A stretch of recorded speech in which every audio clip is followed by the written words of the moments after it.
এই জন্য যেই নেতা বলবে আমি হিন্দু না আমি মুসলমান না, ও মুসলমান বিশ্বাস করো, তার ইমানটাই নাই।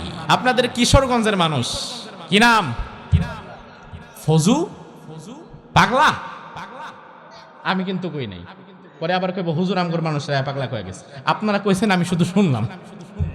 তুমি যদি তোমার পরিচয় ক্লিয়ার না করো, তাহলে শয়তান তোমার পরবর্তী বংশধরদেরকে বোঝাবে যে আমি হিন্দু না, আমি মুসলমানও না, আমি মানুষ, আমি মানব ধর্মকে ভালোবাসি, আমার কাছে সব মানুষ একই সমান।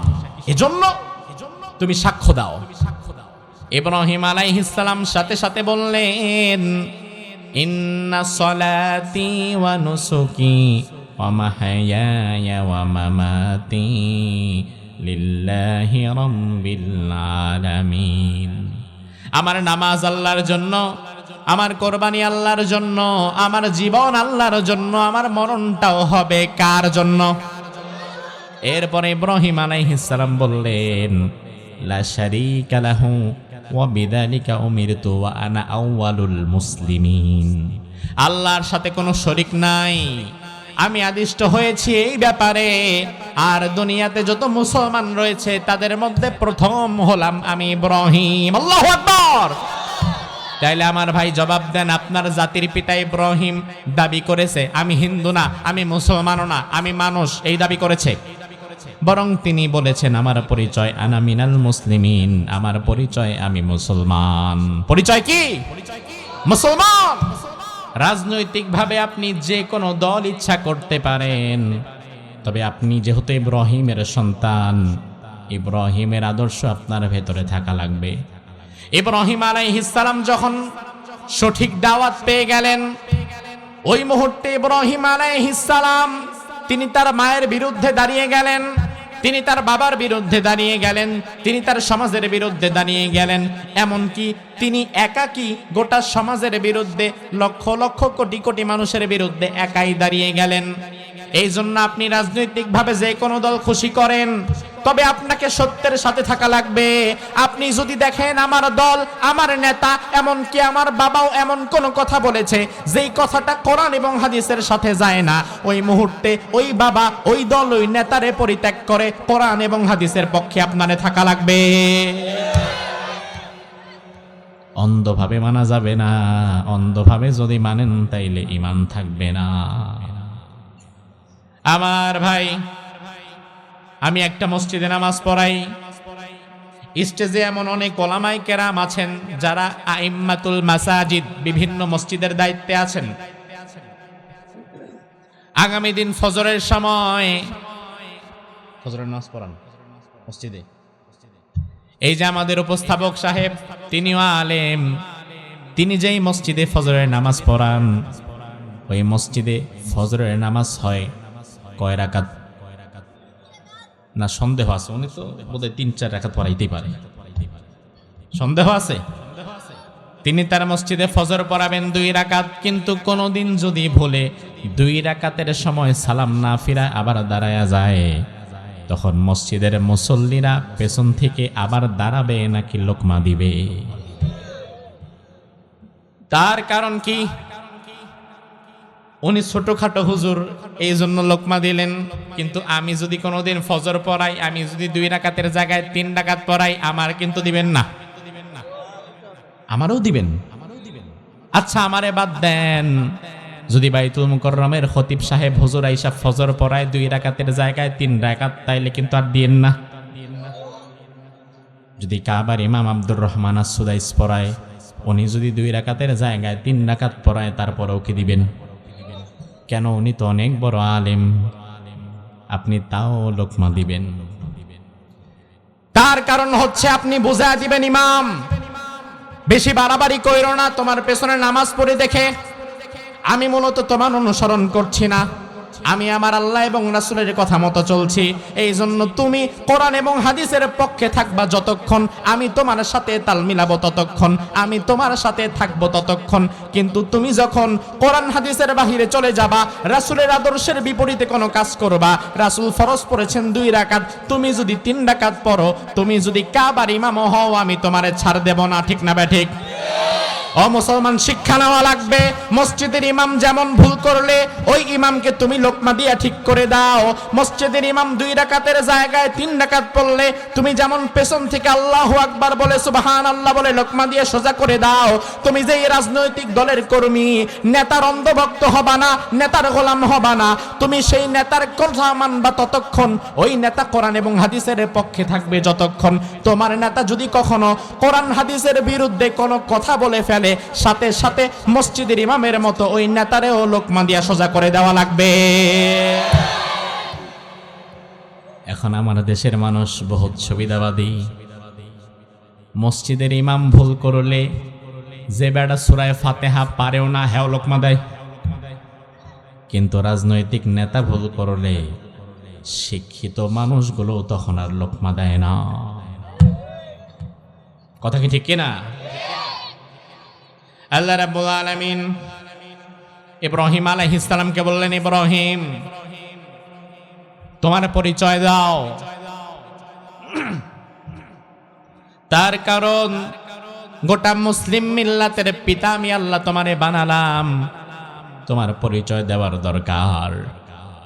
এই জন্য যেই নেতা বলবে আমি হিন্দু না, আমি মুসলমান না, ও মুসলমান বিশ্বাস করো, তার ঈমানটাই নাই। তার কারণ এই 30 পারা কোরআনে একটা আয়াত আপনি দেখাতে পারবেন না যেই আয়াতে আল্লাহ বলেছেন জান্নাত আমি বানিয়েছি মানুষের জন্য।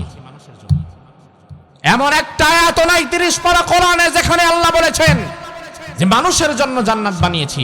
বরং আল্লাহ বললেন কি, উইদ্দাত লিল মুত্তাকিন, আমি মুত্তাকিদের জন্য, ঈমানদারদের জন্য জান্নাত বানিয়েছি। তার কারণ আল্লাহ যদি শুধু মানুষ পরিচয় দিলেই জান্নাত দিয়ে দিতেন, তাইলে ফেরাউনও তো মানুষ। ফেরাউন কি গরু ছাগল? ফেরাউন কি মানুষ? আমি গত রমজানে মিশরে ছিলাম, ফিলিস্তিনি ভাইদের কিছু প্রজেক্ট নিয়ে কাজ করছিলাম। মিশরের পাশেই ফিলিস্তিন বর্ডার, বাংলাদেশের পাশে যেমন কাঁটাতারের বেড়া, কাঁটাতারের বেড়ার এই পাশে বাংলাদেশ, অপর পাশে ইন্ডিয়া।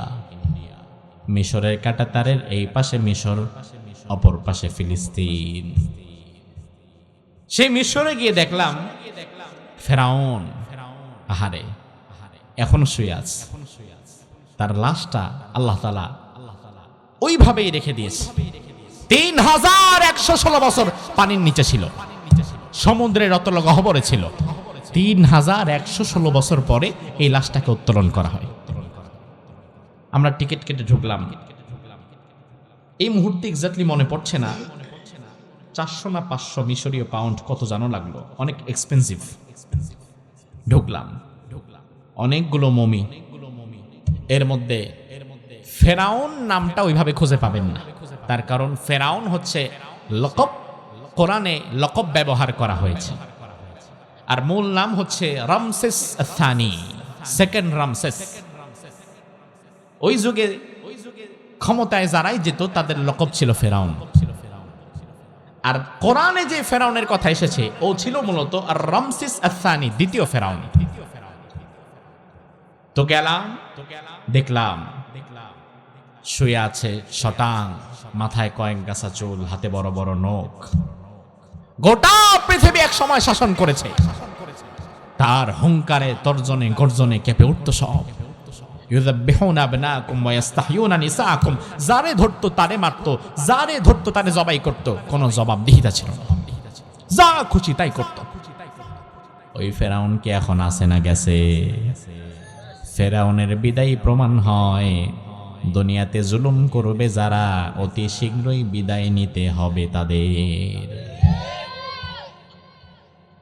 এই যে ফেরাউন, এখন আল্লাহ সুবহানাহু ওয়া তাআলা মিশরে তাকে রেখে দিয়েছে। আমার ভাই কথাটা এই জন্য বললাম, ফেরাউন কি মানুষ না গরু ছাগল? কথা বলেন। নমরুদ কি মানুষ না জিন? তাইলে আল্লাহ যদি শুধু মানুষ হইলেই নাজাত দিয়ে দিত, ছাড় দিয়ে দিত, মাফ করে দিত, জান্নাত দিয়ে দিত, তাইলে ফেরাউন নমরুদও তো মানুষ। এই যুক্তিতে এরাও তো জান্নাতে চলে যাবে।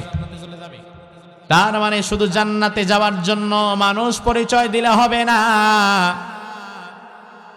জান্নাতে যেতে হলে ঈমানদার মুসলমান পরিচয় দেওয়ার দরকার আছে না নাই?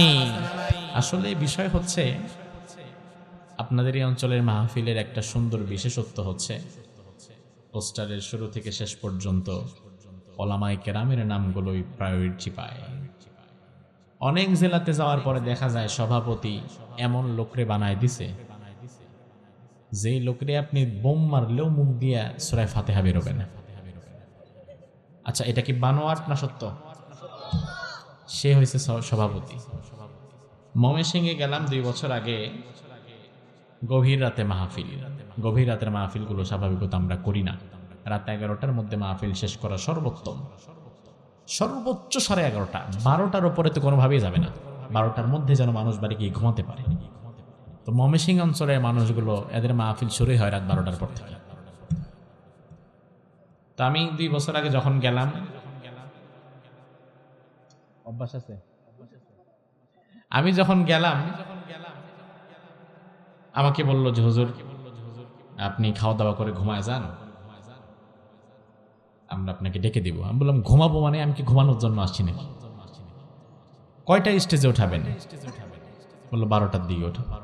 আমি বললাম অসম্ভব, এই মাহফিল আমার দরকার নেই। আমার এক উস্তাজের মাহফিল ছিল, তিনি আমাকে খুব বোঝালেন উস্তাজের উপরে আমি কথা বলি কিভাবে। উনি ডেটটা নিছেন, আমার হেফজখানার উস্তাজ। 20 বছর আগে তার কাছে আমি হেফজ শেষ করছিলাম। তো আমি আর তার সাথে কিভাবে কথা বলবো? রাত 11টা বিশেষ বক্তা উঠে কালেকশন করতেছে। হঠাৎ করে সভাপতি যারা বানাইছিল উনি আবার রানিং চেয়ারম্যান। স্বাভাবিকত গ্রামের চেয়ারম্যান যারা, গ্রামের ভেতরে প্রত্যেক দিন খুঁটিনাটিয়াদের কিছু ব্যস্ততা কাজ আছে না নাই? কারণ উত্তরপাড়ার গরু যদি ছাগল ডিকুতা দেয় ওই বিচারও চেয়ারম্যানের করা লাগে। মুরগি যদি কুত্তারে ঠোকর দেয় ওর বিচারও চেয়ারম্যানের করা লাগে।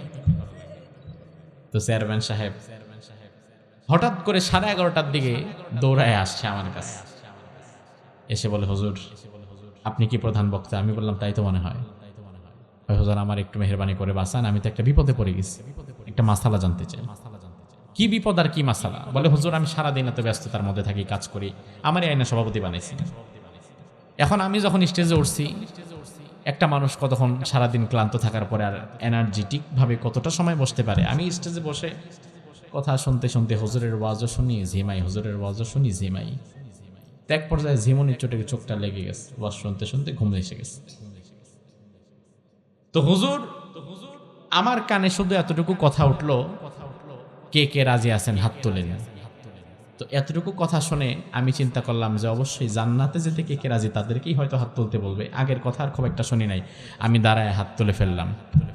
হুজুর বলল মারহাবা, 1 লক্ষ টাকা দিবে, একজন পাওয়া গেছে। আর কারা দিবেন তারাও হাত তুললেন। আমি 1 লাখ টাকা দেবো মানে? আমরা তো বলছি 1 লাখ টাকা কে দিবে, সে হাত তোলেন। আমি তো আগের কিছুই শুনি নাই। ঘুমের চোটে শুধু শুনছে কে কে রাজি আছেন হাত তোলেন। উনি ও রাজি আছি না, আচ্ছা ঠিক আছে আমি রাজি আছি। এখন দেখায় হায় রাজি দেখে দেখে তো আমার নাম বলে দিছে, আমি নাকি 1 লাখ টাকা দিব। আমাকে এসে বলতেছে হুজুর এখন কি 1 লাখ টাকা যদি আমি না দিই আমার কি গুনাহ হবে নাকি? আমি তো সারা বছর 1 লাখ টাকা এভাবে ইনকাম করতে পারবো না। এজন্য আমার ভাই ঘুমায়া ঘুমায়া সারা রাত ওয়াজ শোনার চাইতে মনোযোগ সহকারে 1 ঘন্টা ওয়াজ শোনা উত্তম। কথা কি ঠিক কিনা? আপনি ঘুমাচ্ছেন, ঝিমাচ্ছেন, বাদাম খাচ্ছেন, চানাচুর খাচ্ছেন, গল্প করতেছেন, ওয়াজ শুনতেছেন, বাড়িতে যাওয়ার পরে দেখবেন একটা ওয়াজও আপনার কল্প পর্যন্ত পৌঁছায় নাই। কিন্তু আপনি যদি 1 ঘন্টা মনোযোগ সহকারে শুনতে পারেন তাহলে ওই 1 ঘন্টার অনেক কথা হয়তো এমন থাকতে পারে যে কথাগুলো আপনার জীবন পরিবর্তন করে দিবে। হতে পারে না? আমার আগে কথা বলেছেন আপনাদের এই অঞ্চলের কৃতি সন্তান ওমর ফারুক জালালি ভাই। আরেকটু সময় পেলে কি হয়েছে, আরেকটু সময় পেলে আরো কথা বলতে পারতো, সময় সংক্ষিপ্ত। আমরা দোয়া করি ওমর ফারুক জালালি ভাইকে আল্লাহ সুবহানাহু ওয়া তাআলা কোরআনের এই ময়দানে কবুল করুক, বলেন আমিন। সুপ্রিয় ভাইরা আমার, রাত যেহেতু গভীর হয়ে গেছে, আসুন ভূমিকায় আমরা আর কোনো কথা না বলে আমি আমার খুতবার মাঝে কোরআনে কারীমের সূরাতুল বাকারার 258 নম্বর আয়াতে কারিমা তেলাওয়াত করেছি। সে আয়াতের আলোকে অল্প কিছু সময় কথা বলবো। সে কথাগুলো মনোযোগ সহকারে ধৈর্য সহকারে শোনার মতো সময় আপনাদের হবে কি ইনশাআল্লাহ? মনোযোগ থাকবে কি ইনশাআল্লাহ?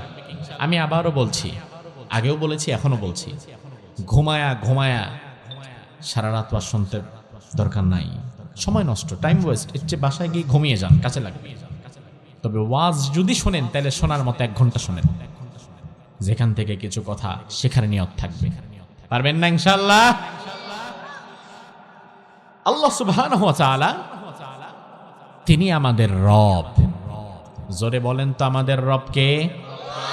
কবরে যখন যাবেন, কবরে যাওয়ার পরে তোমার রব কে, এমন একটি প্রশ্ন হবে না হবে না? হবে।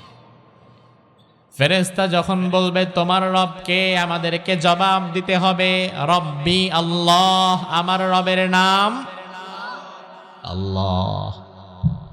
যুগে যুগে রবের ধারণা পাল্টে দেওয়ার জন্য জমিনে অনেক জালিমের পয়দা হয়েছিল। যে জালিমের দল দুনিয়ার বুকে রবের ধারণা পাল্টাবার জন্য চেষ্টা করেছিল। আল্লাহ রাব্বুল আলামিন কোরআনুল কারীমের সূরাতুল বাকারার 258 নম্বর আয়াতের মধ্যে 4000 বছর পূর্বে ঘটে যাওয়া একজন জালিমের ইতিহাস, রবের ধারণা সে কিভাবে পাল্টাতে চেয়েছিল, প্রতিক্রিয়া কিভাবে হয়েছিল, সে বিষয়ে আমাদেরকে জানিয়ে দিয়েছেন। আমার ভাই, কোরআন কোনো ইতিহাসের কিতাব নয়, কোরআন নিছক কোনো গল্প কিচ্ছা কাহিনীর কিতাব নয়, বরং আল্লাহ রাব্বুল আলামিন বললেন ইন হুয়া ইল্লা যিকরা লিল আলামিন, আরেকাতে বললেন ইন হুয়া ইল্লা যিকরুল লিল আলামিন। কোরআন হচ্ছে জীবনের শিক্ষা গ্রহণের কিতাব। তাইলে বোঝা লাগবে কোরআনে যত আলোচনা আল্লাহ করেছেন নিছক ইতিহাস শোনাবার জন্য করেন নাই, বরং কোরআনের সব আলোচনা আল্লাহ তাআলা আমাদের শিক্ষার জন্য করেছেন। আমাদের আলোচনা শোনাও লাগবে প্রতিটি পয়েন্ট থেকে শিক্ষা নেওয়ার জন্য। আল্লাহ রাব্বুল আলামিন বললেন আলাম তারা ইলাল্লাযী হাজ্জা ইব্রাহিম, ও নবী ওই ব্যক্তির বিষয়টা তো আপনি দেখেন নাই, যে ব্যক্তি আমার ইব্রাহিমের সঙ্গে ঝগড়ায় লিপ্ত হয়ে গিয়েছিল। ফি রাব্বিহি, রবের বিষয় নিয়ে ঝগড়া করেছিল। আন আতাহুল্লাহুল মুলক, অথচ ওই ব্যক্তিকে ক্ষমতার মস্তদে আমি আল্লাহ নিজেই বসিয়েছিলাম। আল্লাহ রাব্বুল আলামিন আয়াতে কারিমার মাঝে ইব্রাহিম আলাইহিস সালামের যুবক বয়সের একটি ঘটনার সারাংশ তুলে ধরেছেন। কোরআনে কারিমে আল্লাহ রাব্বুল আলামিন যত নবীদের কথা বলেছেন এর মধ্যে বহুল আলোচিত একজন নবীর নাম হচ্ছে ইব্রাহিম। জোরে কোন কি নাম? জোরে কোন। আমার ভাই, ঈসা নবী, নবী হিসাবে তাকে আমরা মানি। মুসা নবী, নবী হিসাবে তাকে আমরা মানি। এর বাহিরে মুসার সাথে আমাদের কোনো সম্পর্ক নাই। ঈসা আলাইহিস সালামকে নবী হিসাবে আমরা মানি, তার বাহিরে তার সাথে আমাদের কোনো সম্পর্ক নাই। ইউনুস আলাইহিস সালামকে নবী হিসাবে আমরা মানি, তবে এর চেয়ে বেশি কোনো সম্পর্ক তার সাথে আমাদের নাই।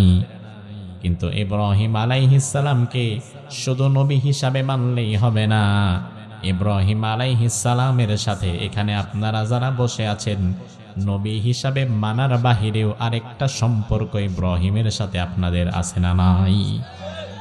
আছে না নাই? ওই সম্পর্কটা হচ্ছে তিনি আমাদের জাতির পিতা। এত আস্তে কইলেন মিয়া, লজ্জা লাগে। অবশ্য বিগত 16 বছর তো আব্বা ডাকছেন আরেকজনের, এই জন্য ইব্রাহিমের নাম এখন আর মুখ দিয়ে আসে না। মুসলমান কিয়ামত হয়ে যেতে পারে, মুসলমানের জাতির পিতা ইব্রাহিম আলাইহিস সালাম ছাড়া অন্য কেউ হতে পারে না। যেই সরকারে আসুক, যেই ক্ষমতায় আসুক না কেন, তোমাকে তোমার আকীদা ঠিক রাখতে হবে, তোমাকে তোমার ঈমান ঠিক রাখতে হবে। দল হিসাবে তুমি যেই কোনো দল করলে করতে পারো, সেটার সুযোগ আছে, তবে দলের খাতিরে ঈমানটা বিক্রি করে দিও না। এখন আমাদের সমাজে দলীয় রাজনীতির মার প্যাচে পড়ে ঈমান কোরবানি করে দেয় এমন ব্যক্তি আপনাদের সমাজে আছে না নাই? ইব্রাহিম আলাইহিস সালাম ছিলেন আমাদের জাতির পিতা। সুবহানাল্লাহ। আল্লাহ রাব্বুল আলামিন কোরআনের মধ্যে বললেন, মিল্লাতা আবিকুম ইব্রাহিম হুয়া সাম্মাকুমুল মুসলিমিন। ও ইব্রাহিম, গোটা মুসলিম জাতির পিতা তোমারে আমি বানায়া দিলাম। তাইলে ইব্রাহিম যে আমাদের জাতির পিতা, এটা কি তিনি জোর করে হয়েছে না আল্লাহ বানাইছে? আর আরেকজন তার বাপের জোর কইরা ঘাড়ের উপরে চাপাই দিতে চায় যে আমার বাপ তো গরো বাপ।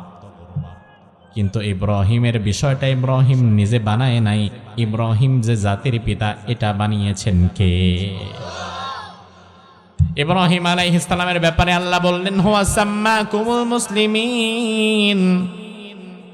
ইব্রাহিম শুধু তোমাদের জাতির পিতা নয়, বাবা সন্তানের নাম রাখার অগ্রাধিকার পায়। আমার একটা সন্তান যদি আগামীকাল হয়, তাহলে আমার সন্তানের নাম আপনি রাখার অধিকার পাবেন না, বরং সন্তান যেহেতু আমার, নাম রাখার অধিকারটাও আগে আমার। বাবা সন্তানের নাম রাখার অগ্রাধিকার পায়, এটাই সিস্টেম। তাইলে আমরা যে মুসলমান, আমরা যে ইব্রাহিমের সন্তান, এই আমাদের মুসলমান হিসাবে আমরা যে পরিচয় দেই, আমাদের এই নাম রেখেছেন আমাদের বাবা ইব্রাহিম। সুবহানাল্লাহ কইবেন না? আমাদের এই যে আজকে আমরা পরিচয় দিই, আমরা মুসলমান, আমাদের পরিচয় আমরা কি? জোরে বলেন, আমাদের পরিচয় আমরা কি? এখন আমাদের সমাজে এক শ্রেণীর আতেল সুশীল ব্যক্তির আগমন ঘটেছে, যারা বলে এই এত চাটা, এত বারবার আসা যাওয়া, এগুলো মানুষের মনোযোগ নষ্ট করে। তো স্টেজে যেন আর কাউকে না দেখি ভাই। আমি যদি এক কাপ চা খাই আমার ভালো লাগবে, কিন্তু আমি অল্প সময় কথা বলবো, এর মধ্যে আমি আর একটা মিনিট কেন নষ্ট করবো ভাই? আমি তো ভূমিকায় একটা কথাও বললাম না, অথচ ভূমিকায়, গজলে, কেরাতে, ওয়াজে টানটুন দিয়ে আমি আধা ঘন্টা খায় ফেলাইতে পারতাম। তো আপনি আমার দোকানে আসছেন, আমি চাইলে আপনার চর্বি আর হাড্ডি দিয়ে বোঝাই দিতে পারতাম। আমি চাচ্ছি কষ্টটা নিয়ে বাড়ি যান। কথা কি বুঝতেছেন? আমার ভাই লক্ষ্য করেন, আমাদের পরিচয় আমরা মুসলমান, আমাদের পরিচয় আমরা কি? আরো জোরে কম। তবে এখন বাংলাদেশে কিছু আতেল সুশীল মানুষের আগমন ঘটেছে। এরা দাবি করে যে আমার পরিচয় মুসলমান না, আমি মুসলমান না, আমি হিন্দুও না, আমার পরিচয় আমি মানুষ। আচ্ছা, এই কথার সাথে আপনার বিবেক কি বলে? আপনি একমত? আপনাদের কিশোরগঞ্জের এক ভদ্রলোক আছে, হায় হায়, তাও জানে, দেখেন মুখস্থ হয়ে গেছে। আপনাদের কিশোরগঞ্জের মানুষ, কি নাম? ফজু পাগলা। আমি কিন্তু কই নাই, পরে আবার কইব হুজুর আমগর মানুষরা পাগলা কয়ে গেছে। আপনারা কইছেন, আমি শুধু শুনলাম। আমার ভাই, রাজনৈতিকভাবে আপনি যে কোনো দল ইচ্ছা করতে পারেন, তবে আপনি যেহেতু ইব্রাহিমের সন্তান, ইব্রাহিমের আদর্শ আপনার ভেতরে থাকা লাগবে। ইব্রাহিম আলাইহিস সালাম যখন সঠিক দাওয়াত পেয়ে গেলেন, ওই মুহূর্তে ইব্রাহিম আলাইহিস সালাম তিনি তার মায়ের বিরুদ্ধে দাঁড়িয়ে গেলেন, তিনি তার বাবার বিরুদ্ধে দাঁড়িয়ে গেলেন, তিনি তার সমাজের বিরুদ্ধে দাঁড়িয়ে গেলেন। এমনকি তিনি একাকী গোটা সমাজের বিরুদ্ধে, লক্ষ লক্ষ কোটি কোটি মানুষের বিরুদ্ধে একাই দাঁড়িয়ে গেলেন। এই জন্য আপনি রাজনৈতিকভাবে যে কোনো দল খুশি করেন, তবে আপনাকে সত্যের সাথে থাকা লাগবে। আপনি যদি দেখেন আমার দল, আমার নেতা, এমনকি আমার বাবাও এমন কোন কথা বলেছে যেই কথাটা কোরআন এবং হাদিসের সাথে যায় না, ওই মুহূর্তে ওই বাবা, ওই দল, ওই নেতারে পরিত্যাগ করে কোরআন এবং হাদিসের পক্ষে আপনারে থাকা লাগবে। অন্ধভাবে মানা যাবে না, অন্ধভাবে যদি মানেন তাইলে ঈমান থাকবে না। আমার ভাই, আমি একটা মসজিদে নামাজ পড়াই। স্টেজে এমন অনেক ওলামায়ে কেরাম আছেন যারা আইম্মাতুল মাসাজিদ, বিভিন্ন মসজিদের দায়িত্বে আছেন। আগামী দিন ফজরের সময় ফজরের নামাজ পড়ান মসজিদে। এই যে আমাদের উপস্থাপক সাহেব, তিনিও আলেম, তিনি যেই মসজিদে ফজরের নামাজ পড়ান, ওই মসজিদে ফজরের নামাজ হয় কয় রাকাত?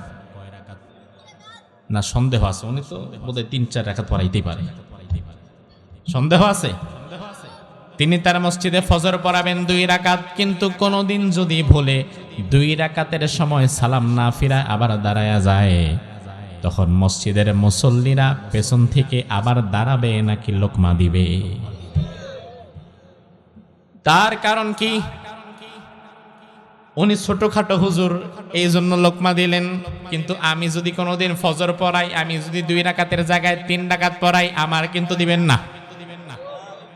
আমারও দিবেন।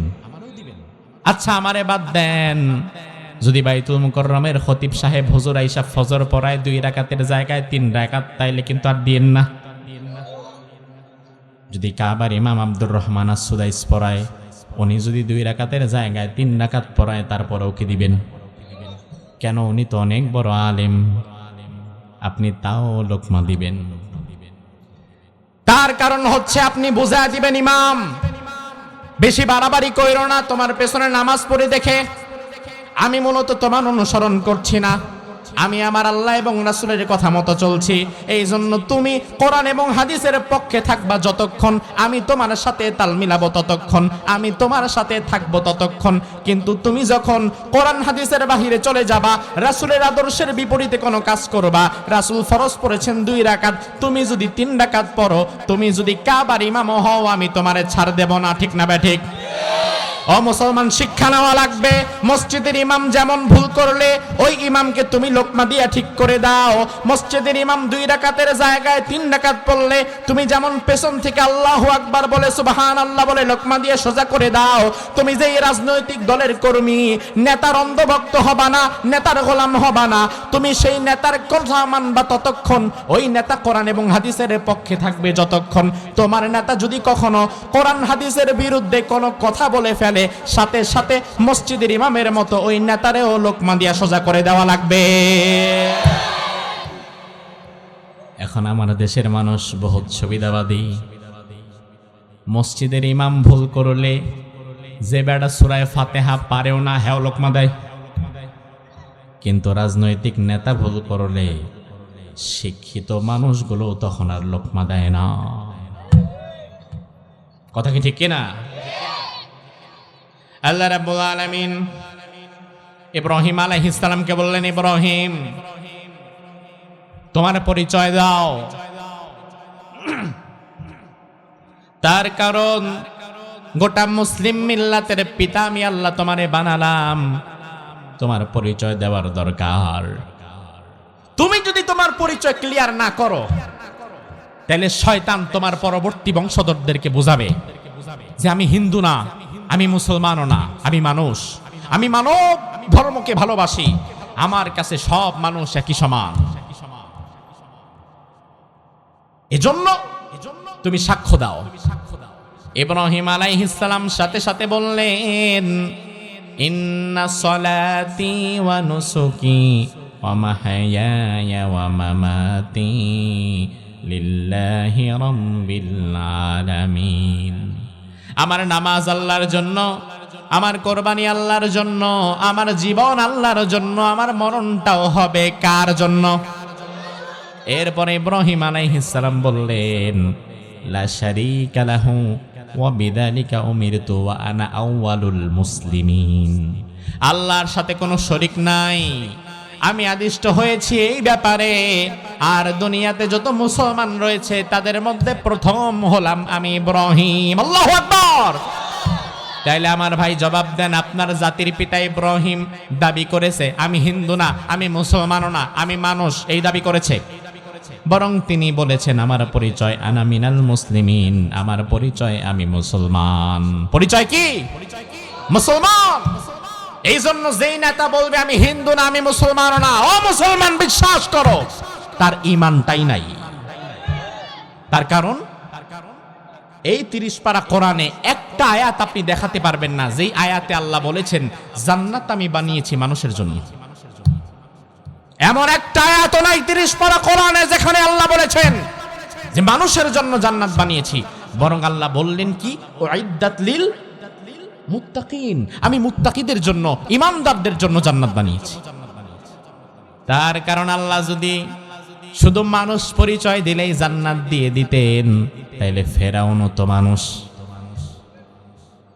ফেরাউন কি গরু ছাগল? ফেরাউন কি মানুষ? আমি গত রমজানে মিশরে ছিলাম, ফিলিস্তিনি ভাইদের কিছু প্রজেক্ট নিয়ে কাজ করছিলাম। মিশরের পাশেই ফিলিস্তিন, বর্ডার বাংলাদেশের পাশে যেমন কাঁটাতারের বেড়া, কাঁটাতারের বেড়ার এই পাশে বাংলাদেশ, অপর পাশে ইন্ডিয়া। মিশরের কাঁটাতারের এই পাশে মিশর, অপর পাশে ফিলিস্তিন। সেই মিশরে গিয়ে দেখলাম ফেরাউন আহারে এখনো শুয়ে আছে, তার লাশটা আল্লাহ তাআলা ওইভাবেই রেখে দিয়েছে। 3116 বছর পানির নিচে ছিল, সমুদ্রের অতল গহ্বরে ছিল। 3116 বছর পরে এই লাশটাকে উত্তোলন করা হয়। আমরা টিকিট কেটে ঢুকলাম। এই মুহূর্তে এক্স্যাক্টলি মনে পড়ছে না 400 না 500 মিশরীয় পাউন্ড কত জানো লাগলো, অনেক এক্সপেন্সিভ। ঢুকলাম, অনেকগুলো মমি, এর মধ্যে ফেরাউন নামটা ওইভাবে খুঁজে পাবেন না।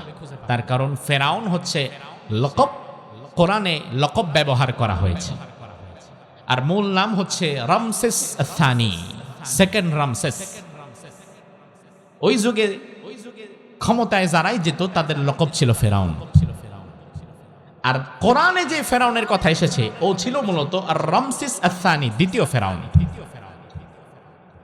তো গেলাম, দেখলাম শুয়ে আছে শটাং, মাথায় কয়েক গাছা চুল, হাতে বড় বড় নখ। গোটা পৃথিবী এক সময় শাসন করেছে, তার হুঙ্কারে তর্জনে গর্জনে কেঁপে উঠত সব।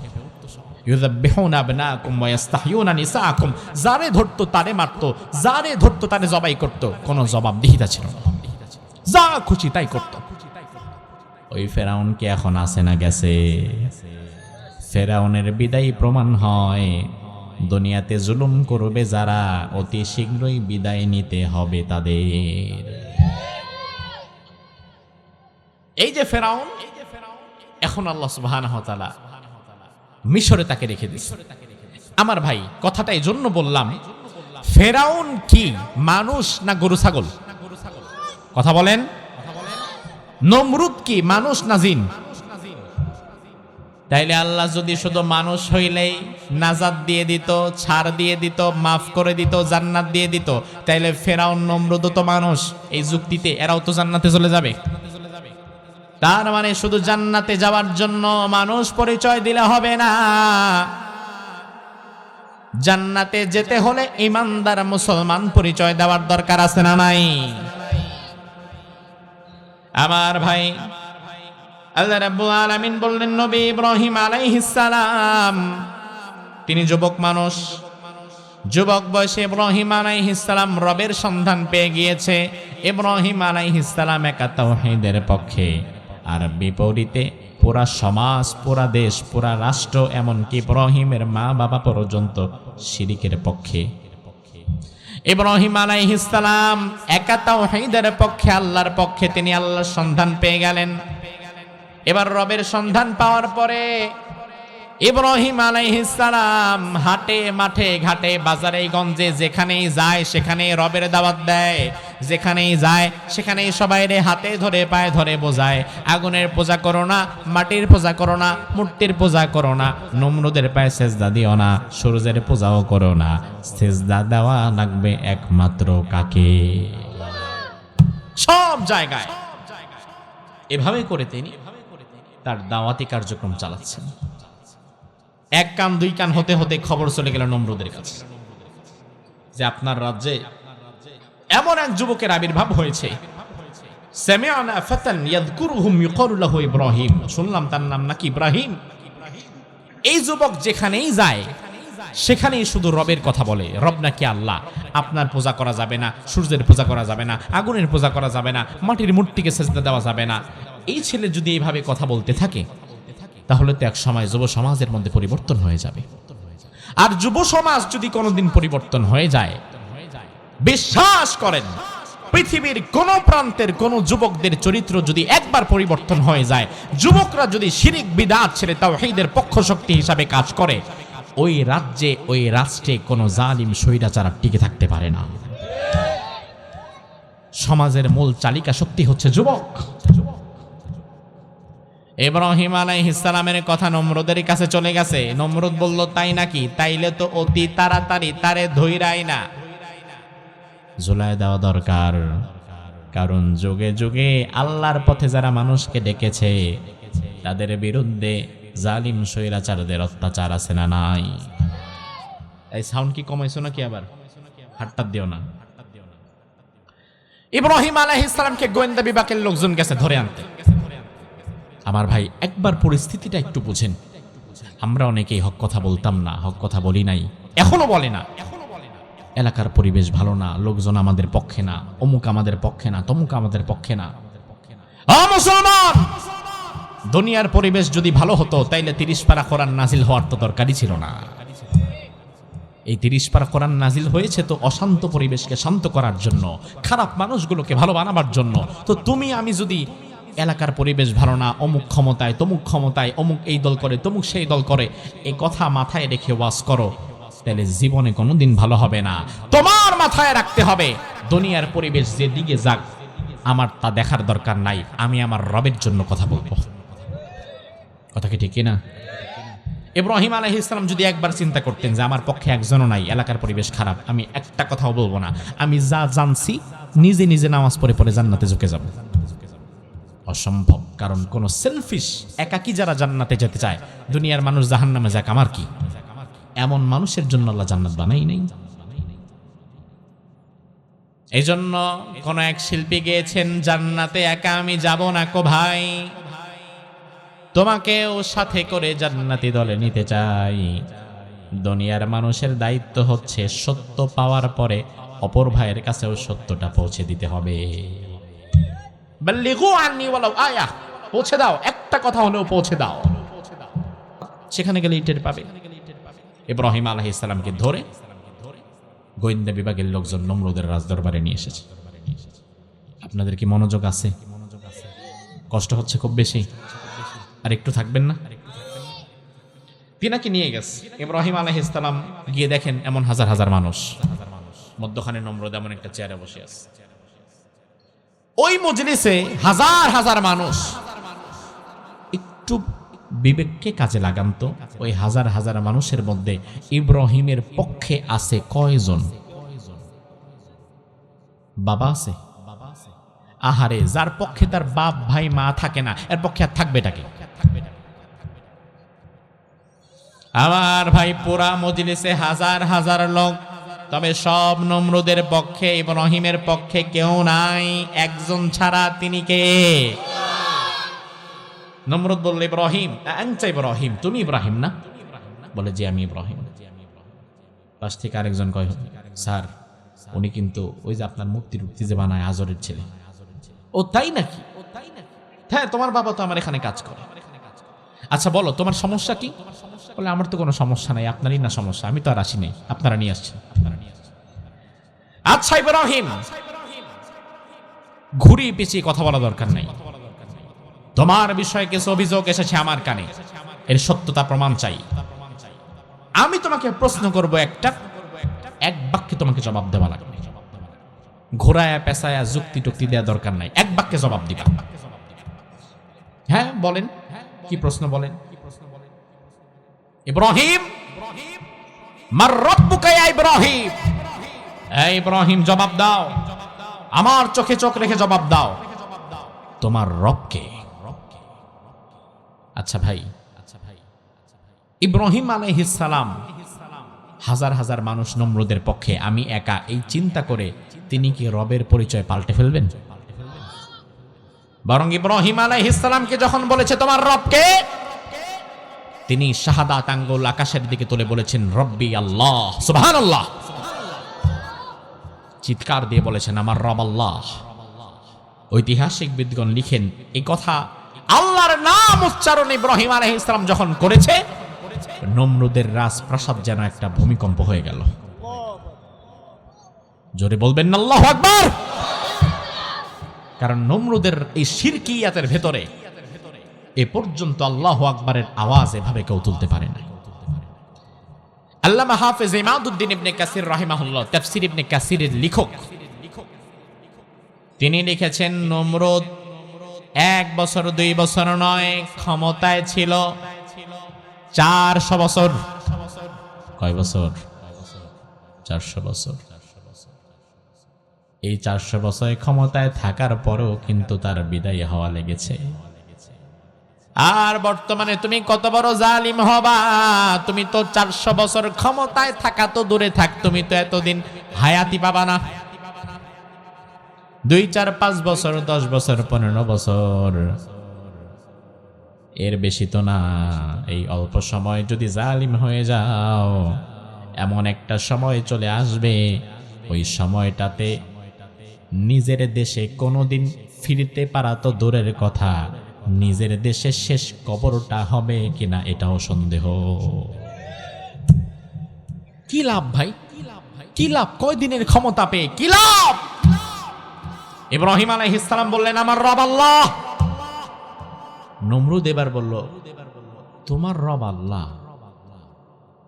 আচ্ছা ঠিক আছে ইব্রাহিম, তুমি আমাকে রব হিসাবে মানবা না বুঝলাম, তবে এবার তুমি আমারে বলো তোমার রব আল্লাহ এমন কি পারে, এমন কি তার ক্ষমতা যেটা আমি পারবো না? আমি যদি সেটা তোমারে পাইরা দেখাইতে পারি তাইলে আমারও একটু রব মাইনো। মানে রব হওয়ার কত ইচ্ছা তার, কত শখ। ইব্রাহিম আলাইহিস সালাম বলল আচ্ছা আমার রব যা পারে তুমি তা পারবা? বলে হ্যাঁ, আমি যদি তা পারি তাহলে তুমি আমার রব মানবা? ইব্রাহিম বলল আগে পাইরা দেখাও দেখি। ইব্রাহিম আলাইহিস সালাম বললেন রব্বিয়াল্লাযী ইউহয়ী ওয়া ইউমীত, আমার রব এমন আল্লাহ, তিনি জীবন দেয় আবার তিনি মরণ দেয়। আমার ভাই জীবন দেয় কে? আরো আস্তে কম, পুলিশ আসতেছে, আরো আস্তে আস্তে কম, ডর করে। জীবন দেয় কে? মরণ দেয় কে? জীবন এবং মৃত্যুর মালিক আল্লাহ। একদিন আমরা দুনিয়াতে ছিলাম না, এখন আছি, আবার এমন একটা দিন আসবে যেই দিন আমরা কেউ থাকবো। আল্লাহ কোরআনের মধ্যে বললেন হাল আতালাল ইনসানি হিনুম মিনান দাহরি লাম ইয়াকুন শাইআম মাযকুরা। মানুষের জীবনে কি এমন একটা সময় ছিল না উল্লেখযোগ্য বিষয়বস্তু হিসাবে তাকে গোনাই হতো না? আজ থেকে 100 বছর আগে দুনিয়াতে ইয়াহিয়া তাকি নামের কোনো মানুষ ছিল না। আজকে আপনাদের সামনে কথা বলছি, আবার 100 বছর পরে আমার নামে কোনো মানুষ দুনিয়াতে থাকবে না। তাইলে আগেও নাই পরেও নাই, মধ্যখানে 2-4 দিন থাইকা ফডং ফডং করি। আগেও নাই পরেও নাই, মধ্যখানে 2-4 দিন। আহা আমার ভাই, দুনিয়ার মানুষ কাউকে মনেও রাখে না খুব বেশি দিন। আজকে আপনি ক্ষমতায় আছেন, আপনারে মনে রাখবে, কালকে ক্ষমতায় নাই, দুনিয়ার মানুষ আপনারে মনেও রাখবে না। কথা কি ঠিক কিনা? আচ্ছা এখন যদি আমি আপনাদেরকে প্রশ্ন করি, আমেরিকার বর্তমান প্রেসিডেন্টের নাম কি বলেন তো? Donald Trump. সম্ভবত আমেরিকার 46 বা 47তম প্রেসিডেন্ট ডোনাল্ড ট্রাম্প। আমেরিকার প্রেসিডেন্টের নাম যে ডোনাল্ড ট্রাম্প, এটা আপনি জানেন, পাকিস্তানের মানুষ জানে, ভারতের মানুষ জানে, মিশরের মানুষ জানে, পৃথিবীর যে কোনো দেশের মানুষ তার নামটা জানে। সে হচ্ছে আমেরিকার 46-47তম প্রেসিডেন্ট। তার আগে 46 জন 45 জন প্রেসিডেন্ট গত হয়ে গেছে। এবার যদি আপনাকে প্রশ্ন করা হয় আমেরিকার 25তম 30তম প্রেসিডেন্টের নাম কি বলতে পারবেন? বলতে পারবেন না। কেন বলতে পারবেন না? অথচ ওই মানুষটা যখন ক্ষমতায় ছিল তার নাম কিন্তু মানুষ জানতো। জানতো কিনা? জানতো। ওই মানুষটা যতদিন ক্ষমতায় ছিল পৃথিবীর মানুষ তার নামটা মনে রেখেছে, জানতো। কিন্তু এখন ওই মানুষের কোনো নাম গন্ধ এখন আর নাই। আমেরিকার বর্তমান প্রেসিডেন্ট ডোনাল্ড ট্রাম্প, তার নামটা জানে না। অথচ আজ থেকে 30-35 বছর আগে যে আমেরিকার প্রেসিডেন্ট ছিল তার নাম আপনি জানেন না, আমিও জানি না, জানার দরকারও মনে করি না। আবার 2-4-20 বছর, 25-30 বছর পরে ডোনাল্ড ট্রাম্পের নামও দুনিয়ার মানুষ মনে রাখবে না। ঠিক কিনা? এটাই দুনিয়া। আল্লাহ বলল এটাই দুনিয়া। ক্ষমতা পেয়ে জালিম হয়ে যেও না। আছো আজ, কাল থাকবে না। পুরা দুনিয়ার সিস্টেম তার মতো চলবে, তুমি থাকবে না। আমার ভাই ইব্রাহিম আলাইহিস সালাম বললেন, আমার আল্লাহ জীবন দেয়, আমার আল্লাহ মরণ দেয়। তাইলে জীবন দেয় কে? আরো জোরে কম। মরণ দেয় কে?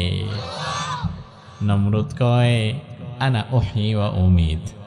জীবন যদি তোমার আল্লাহ দেয়, মরণ যদি তোমার আল্লাহ দেয়, এটা তো আমিও পারি। নাউজুবিল্লাহ কি ভাষা কি বলবেন? জি না, মাহফিলের মধ্যে কেন? আলোচনা শেষ হোক, কারণ ওনাদের ওয়াজ শোনা দরকার না। ওনারা একটা জাতির দায়িত্ব নিয়েছেন। হ্যাঁ, আপনি মাঝখান দিয়ে শুধু শুধু কেন বললেন? উনিও তো বলেন না, উনি আসছেন ওয়াজ শুনবেন, এরপরে উনি সালাম বিনিময় করবেন, মুনাজাত হবে, চলে যাবেন, তাই না? ঠিক কিনা? কারণ কোরআনের মাহফিলে উনি কেন? এখন যদি আমার বাবা এসে বলে আমি 2-4 মিনিট কথা বলবো, তার নিজের কথা, এটা বলার সুযোগ দেওয়া হবে না। কারণ কোরআনের মাহফিলে কোরআনের কথার চাইতে গুরুত্বপূর্ণ আর কারো কথা হতে পারে না। ইব্রাহিম আলাইহিস সালাম যখন বললেন আমার আল্লাহ তাআলা জীবন দেয়, মরণ দেয়, নমরুদ বলল জীবন আর মরণ এটা আমিও দিতে পারি। জোরে কোন? ইব্রাহিম আলাইহিস সালাম বললেন দেখাও কেমনে দিতে পারো। নমরুদ জেলখানা থেকে 2 জন কয়েদিকে ডেকে আনলো। ডেকে এনে সবার সামনে তলোয়ার নিয়ে একজনকে দুনিয়া থেকে বিদায় করে দিল, মেরে ফেলল। আর আরেকজন বলল তুই বাড়ি যা, তোরে মুক্ত করে দিলাম। এবার ইব্রাহিমের দিকে তাকায় বলে, ইব্রাহিম দেখো, আমি তো একজনের জীবন দিলাম, বাড়ি পাইরা দিলাম, আরেকজনের মেরে ফেললাম, মৃত্যু দিলাম। তাইলে তোমার আল্লাহ যেটা পারে আমি তো এটাই পারি। কিসের সাথে কি? পান্তা ভাতে ঘি। কই আগার তলা, কই চকির তলা, কিসের সাথে কি মিলায়? আমার আল্লাহ তাআলা অস্তিত্ব থেকে আমাকে অস্তিত্বে এনেছেন, এমন ভাবে সৃষ্টি করেছেন যখন দুনিয়াতে আমার কোনো অস্তিত্বই ছিল না। আবার দুনিয়া থেকে একদিন বিদায় হয়ে যাব, আবারও তিনি আমাকে সৃষ্টি করবার মতো ক্ষমতা তার আছে না নাই? ইব্রাহিম আলাইহিস সালাম বুঝলেন এই পাগল ছাগল এভাবে বোঝানো যাবে না। ইব্রাহিম আলাইহিস সালাম তিনি এবার বললেন, শোনো, কোরআনের মধ্যে আল্লাহ রাব্বুল আলামিন ইব্রাহিম আলাইহিস সালামের কথাটা তুলে দিয়েছেন। আল্লাহ রাব্বুল আলামিন বললেন, ইব্রাহিম আলাইহিস সালাম নমরুদকে তখন আরেকটা যুক্তি দিয়ে বোঝালো, শোনো, ফা ইন্নাল্লাহা ইয়াতি বিশ-শামসি মিনাল মাশরিকি ফাতি বিহা মিনাল মাগরিব। আমার আল্লাহ রাব্বুল আলামিন এমন ক্ষমতাবান, আমার আল্লাহ তাআলা প্রতিদিন পূর্ব দিগন্ত থেকে সূর্যকে উদিত করে, আবার পশ্চিম দিগন্তে ডুবায়া দেয়। তুমি যদি আমার রব হতে চাও তাহলে আগামী দিন সকালবেলায় সূর্যটারে পশ্চিম দিক থেকে টাইনা উঠাও। পারবে? পারবে? এই কথা শোনার পরে কোরআনে কারীম আমাদেরকে জানিয়ে দিচ্ছে, ফাবুহিতাল্লাযী কাফার, নমরুদের মুখটা ছোট হয়ে গেল, মাথাটা নিচের দিকে দিয়ে ফেলল। কারণ এমন জায়গায় হাত দিয়েছে যেখানে কারো কোনো ক্ষমতা চলে না। সূর্য কারো কথায় ওঠেও না, কারো কথায় ডুবেও না। সূর্য ওঠে এবং ডুবে কার কথায়? কোরআনে আল্লাহ রাব্বুল আলামিন বললেন ওয়াশ-শামসু তাজরি লিমুস্তাকাররিল লাহা যালিকা তাকদীরুল আজিজিল আলীম। ও দুনিয়ার মানুষ শোনে নাও, সূর্যটার নির্দিষ্ট কক্ষপথে বিচরণ করছে এবং এটাই মহান আল্লাহর ফয়সালা। আজকের বিজ্ঞান বলছে সূর্যের বয়স এত বেশি যেটা বিজ্ঞান হিসাবও করতে পারে না। এই সূর্যটা যতদিন যাবত দুনিয়াকে প্রদক্ষিণ করেছে, এই সূর্যটা যদি তার জায়গা থেকে 1 সেন্টিমিটারের নিচের দিকে নেমে আসতো, গোটা পৃথিবী ব্লাস্ট হয়ে যেত। আবার সূর্যটা যদি তার জায়গা থেকে 1 সেন্টিমিটার ওপরের দিকে উঠে যেত, গোটা পৃথিবী বরফ হয়ে যেত। তাইলে সূর্যটা তার নিজ কক্ষপথে ঘুরছে, এই সূর্যের পেছনে একজন কারিগর আছে না নাই? কে?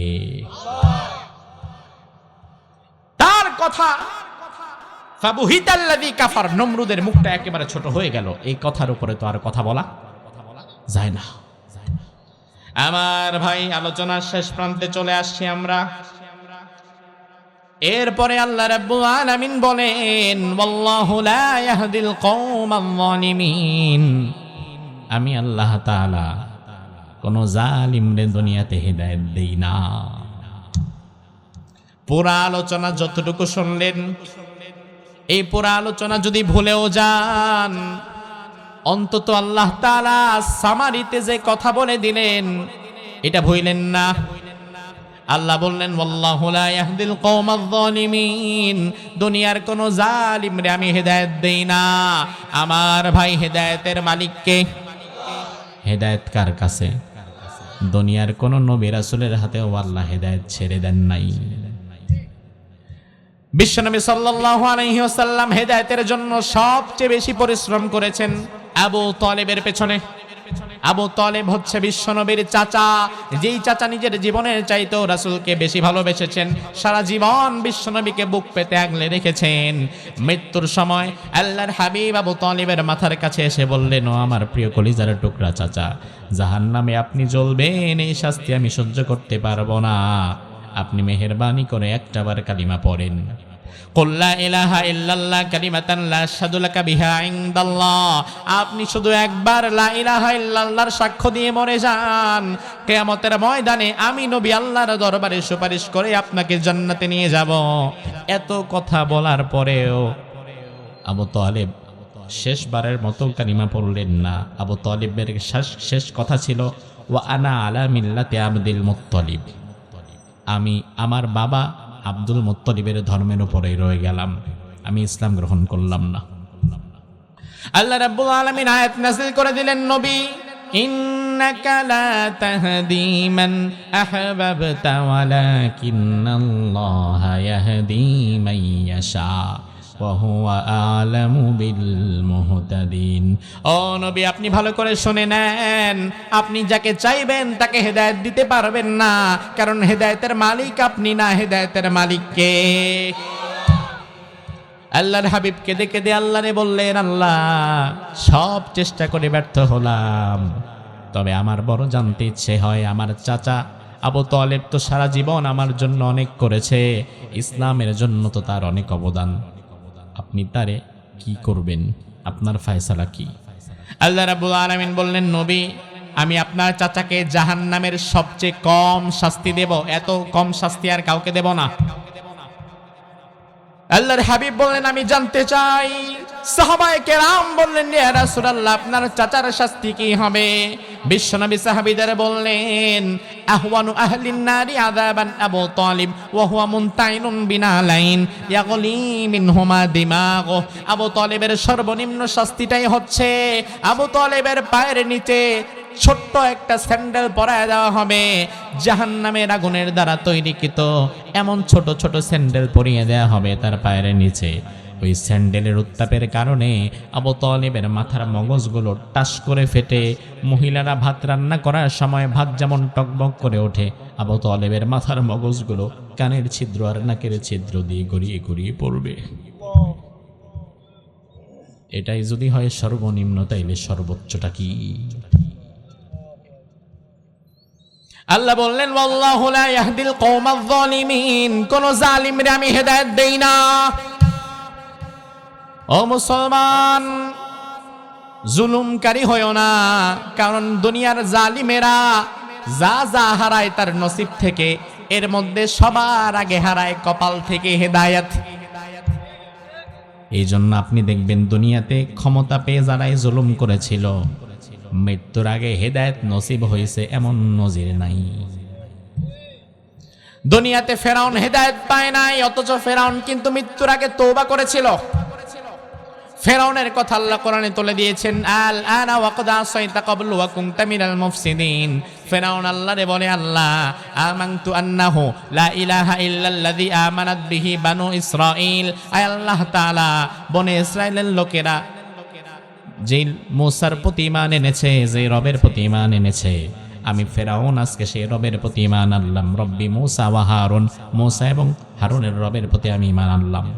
আল্লাহ বলল, দরকার নাই, এখন তওবা করার সময় শেষ, কারণ কোন জালিমরে আমি হেদায়েত দেই না। দুনিয়াতে ফেরাউন হেদায়েত পায় নাই, নমরুদ হেদায়েত পায় নাই। তুমি যদি ক্ষমতা পেয়ে জুলুম করো, হেদায়েত তুমিও পাবা না। এই জন্য আমার ভাই, আমরা দেখি দীর্ঘ সময় ক্ষমতায় থেকে যারা জুলুম করেছে, আমরা মনে করেছিলাম বাকি সময়টা হয়তো তওবা ইস্তেগফার করে আল্লাহর পথে ফিরে আসবে, কিন্তু এই মানুষগুলোর চরিত্র দেখে অবাক হয়ে যায়। পার্শ্ববর্তী দেশে ঘাঁটি গেড়ে তওবা করে আল্লাহর পথে ফিরে আসা তো দূরে থাক, নতুন ভাবে আবার দেশটারে কেমনে ধ্বংস করা লাগবে সেই চিন্তা করে। হেদায়েত তো দিবেন আল্লাহ তাআলা, জুলুমকারী হয়েছো তুমি, হেদায়েত কপাল থেকে চলে গেছে। আর হেদায়েত যার নাই, জান্নাত তার। দুনিয়াতে এমন কাউকে পাবেন না যে হেদায়েত পায় নাই কিন্তু জান্নাত পেয়ে গেছে, না। হেদায়েত এবং জান্নাত একই মুদ্রার এপিঠ ওপিঠ। হেদায়েত যার আছে, জান্নাত তার আছে। হেদায়েত যার নাই, জান্নাত তার নাই। আর দুনিয়ার জালিমেরা যা যা হারায় তার কপাল থেকে, এর মধ্যে সবার আগে হারায় হেদায়েত। আল্লাহ সুবহানাহু ওয়া তাআলা আমাদেরকে সেই জালিম হওয়া থেকে বাঁচিয়ে দিক, বলি আমিন। আল্লাহ সুবহানাহু ওয়া তাআলা হেদায়েত আমাদের সকলকে দান করুক, বলি আমিন। হাদা মা ইনদি ওয়াল ইলমু ইনদাল্লাহ আলাইহি তাওয়াক্কালতু ওয়া ইলাইহি উনীব।